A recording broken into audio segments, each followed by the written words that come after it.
ఓం నమ శివాయ.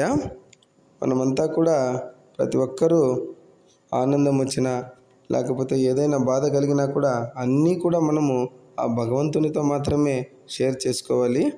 అలా ఆ భగవంతునికి చెప్పిన దానివల్ల మన మనసులో ఉండే భారమంతా తగ్గిపోయి మనకు శ్రద్ధ అనేది కలుగుతుంది. కాబట్టి ప్రతిరోజు కూడా ప్రతి క్షణము కూడా ఆ భగవన్నామాన్ని మనం స్మరిస్తూ ఉండాలి. ఓం నమ శివాయ.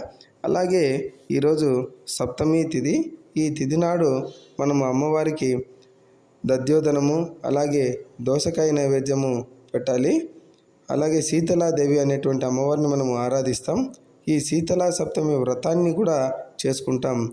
ఈ వ్రతం ఎలా ఆచరించాలో క్రింద ఉన్నటువంటి లింకులో పూర్తి వీడియో ద్వారా సమాచారాన్ని అందివ్వడం జరిగింది.